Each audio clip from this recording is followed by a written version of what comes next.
And without further ado, born during a tornado, Dennis Carpenter turned perseverance into a legendary broadcasting career, launching the Bob FM network, pioneering Minnesota's first HD TV station, and shaping FCC policy on AM revitalization. His innovation has impacted audiences locally and globally. In 2024, he was honored with the Minnesota Broadcasters Association Borgen Spirit Award, celebrating a lifetime dedicated to the power of radio.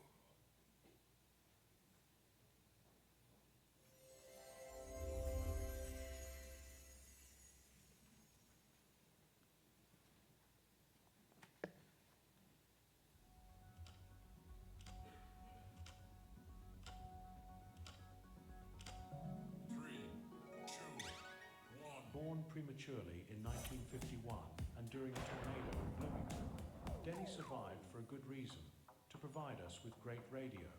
Growing up near the powerful WDGY, the station could be heard at times on the family toaster, exposing him to many radio legends. With his trusty transistor radio, he tuned to WDGY every night, featuring Rob Sherwood and then KDWB. Once discharged from U.S. Army Reserve active duty, radio continues its fascination. Denny attended Brown Institute for Broadcasting, graduating with an FCC first-class ticket when he accepted his first radio job at KAUSAM FM TV in Austin. Denny's first day in broadcasting was marked with the station's road being closed by a huge Minnesota snowstorm. The snowbound radio audience soon discovered he was not homegrown when announcing Hormel was closed. Doesn't sound bad, does it? Nevertheless, the switchboard lit up because in Austin, Hormel is actually pronounced by its family name, Hormel, a big-time lesson learned about the power of local pronunciation. Moving on and up the broadcasting ladder, Denny was heard entertaining and playing the hits in 6 states and 2 Canadian provinces aboard Jamestown, North Dakota's KSJB AM 600. Next, he did production at WAYL in the Twin Cities. Then the owner of KSJB purchased WQTC AM FM in Two Rivers, Manitowoc, Wisconsin. Denny was made an air talent, and he became its PD, renaming the station. It's in Two Rivers, Manitowoc, where Denny married the love of his life, Lorraine, who to this day handles all bookkeeping for his companies. WQTC FM 2 Rivers. After cutting his programming teeth at 15Q, he traveled to Frederick, Maryland to remake WMHIM FM, changing call letters to WZYQ and Z104. It had a high-energy presentation, driving music tempo, complete imaging toy chest, including jingles, liners, sweepers and produced promos, continuous interactive on-air promotion, guerrilla street marketing, and above-market level air talent. Denny did the morning show and established lasting promotions like Christmas Cash for Kids. But Frederick, Maryland's WZYQ is one that really made a lifelong impression on many, many people. WZYQ and Z104 crushed the competition, going on to become Billboard magazine's Small Market Radio Station of the Year. Denny Carpenter deserves to be remembered for creating and producing one of the greatest radio stations of all time. Then legendary Rob Sherwood wanted Denny to be assistant PD at 15 KSTP, the music station. He jumped at the opportunity to work for Rob, beginning on Valentine's Day 1977 at the very special Hubbard Broadcasting Organization. Over the next decade, Denny became 15 KSTP PD and its operations manager, orchestrating the amazing broadcast team of Hines and Bush, adding air talent like Mike McNeil and Dick Overstee, who became the voice of Fox NFL football. Talk the talk. Join Terry, Howie, Jimmy, and Dick. It was at 15 KSTP Denny was lovingly accused of having the ears of a 37-year-old female and elevated unknown music artists into household names. Named a radio and records top 10 Parallel 1 programmer, he achieved high Arbitron ratings for the music station and received multiple gold and platinum LP awards for breaking unknown artists. When a music artist was visiting the Twin Cities, they would often stop and say hello.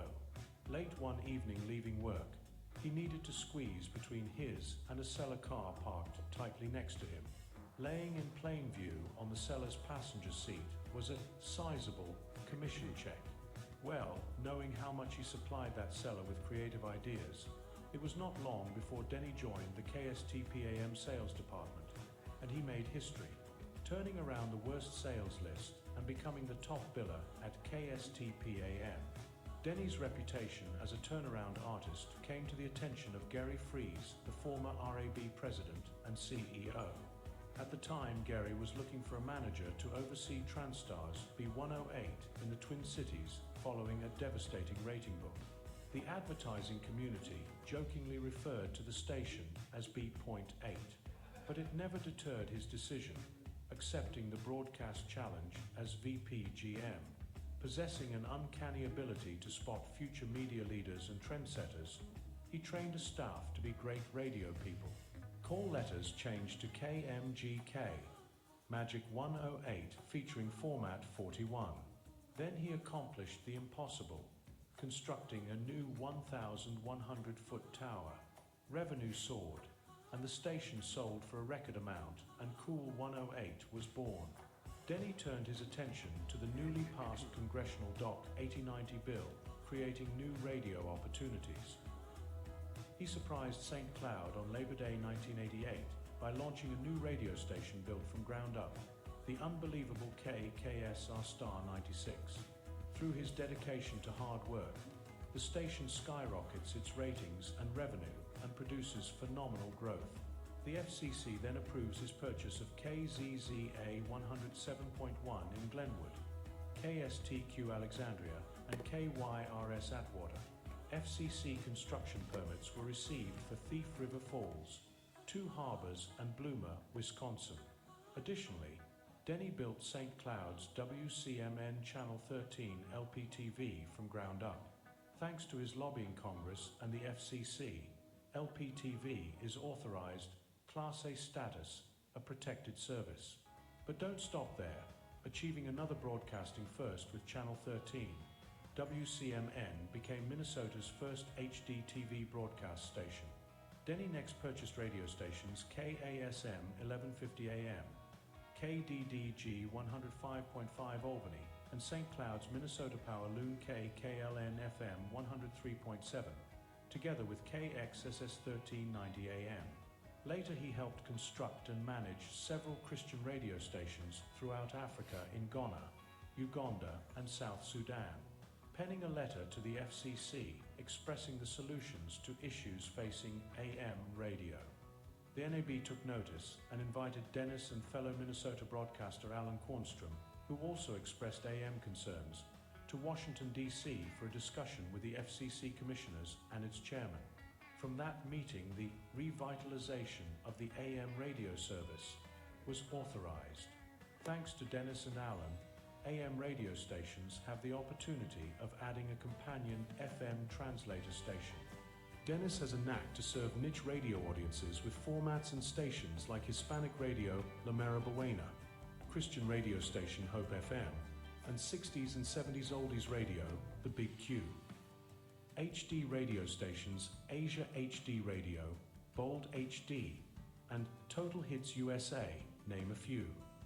Together with his talented son Lucas, they currently operate the Bob FM radio network, comprised of KLCI 106.1, KBGY FM 107.5, WLKX 95.9, KDDG 105.5, WZBY 92.7 Grand Portage, and WQPM 1300 AM and its companion 107.5 FM in Princeton.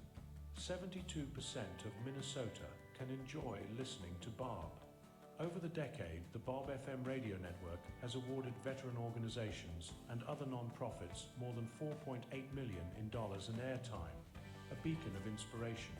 Unfortunately, Denny suffered a severe stroke while getting ready to attend Broadcaster Hall of Fame honoree Chuck Knapp's annual Longest Day Legends broadcast on Bob FM.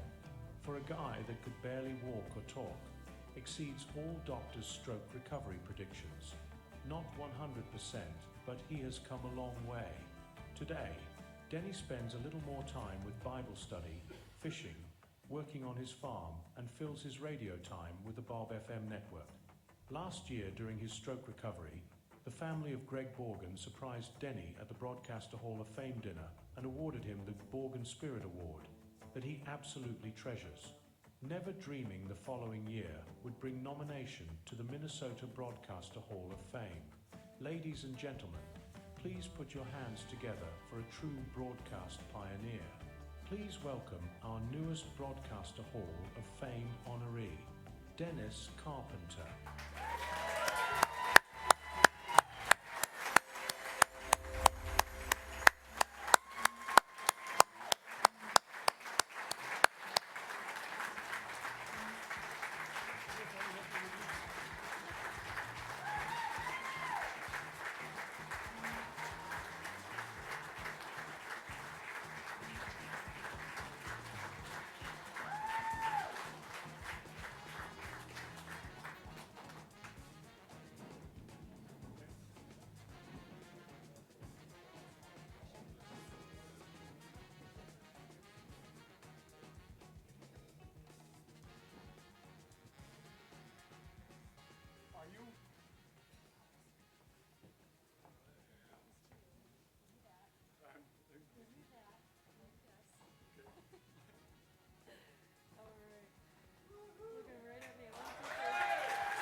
Joe Johnson said, well, first of all, thank you.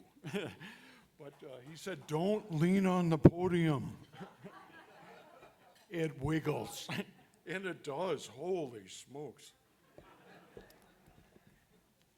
That was exhausting. That video. Holy mackerel. And those were some of the highlights. Holy man. I want to start out by just saying thank you to everybody. I had a stroke, so half my face is, how would I describe? It's kind of like Novocaine, you know? Except it doesn't go away. So half my face is kaboobered, as my brother-in-law would say. But I'm going to do my best to talk to you. I'll probably slur a little bit. I'll massacre a few words for you. But, you know, it is what it is. You know, I want to say thank you to my staff at Bob FM. They're all here. Well, some of them are here. Do you realize some of them have been with me? Neil Freeman, almost 3 decades. Holy mackerel, am I getting old? 30 years. And the whole staff, they're wonderful people. I hope you get a chance to meet them all here tonight.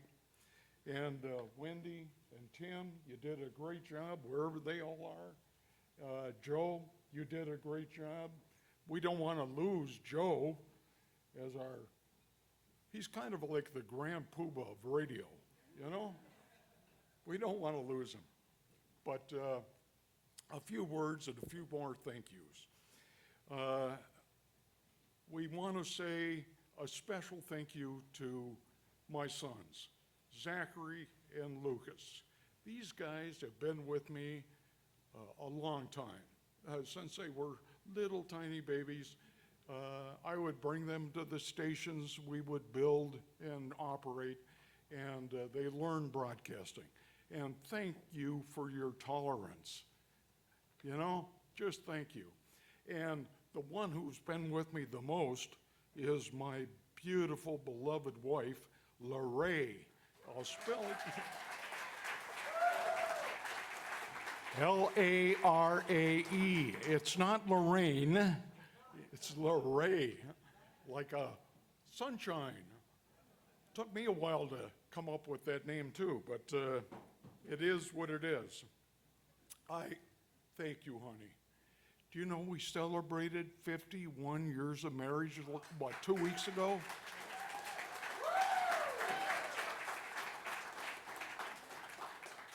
Time flies when you're having fun. Oh, boy. Well, I think I can throw this away, right? You know, before my time is up here tonight, I just want to reminisce a little bit. I remember sitting in my mom and dad's basement, way back.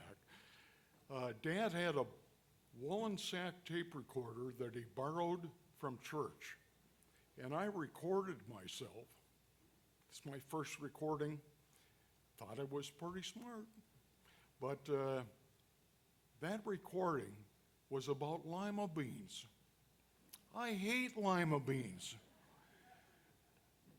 I went on to say, they kind of multiply on your plate when you get them. They're everywhere. I hate them. I ended up saying something about if lima beans had a fan club, I wouldn't be president. Something like that. But that's not my earliest recognition of radio. I remember Rob Sherwood, down the block at DGY. Robbie let me into the studio, and it was like magic, watching him weave commercials and music and personality. It was like magic. And I'm there, wide-eyed, weak-kneed, young guy, starry-eyed. There I am, seeing him for the first time, created that spark, that special spark that we all get as broadcasters. It started there. And then it moved on. I accomplished a little bit, as you can tell, for this field. And this group here, this is a special group, a special community. It makes me think that, you know, it's more than a profession. It's a family. It's a big, wonderful family. And I thank all of you from the bottom of my heart, those that I spent time on the air, those stations, owners and operators that I bought and sold. If you helped me along the way,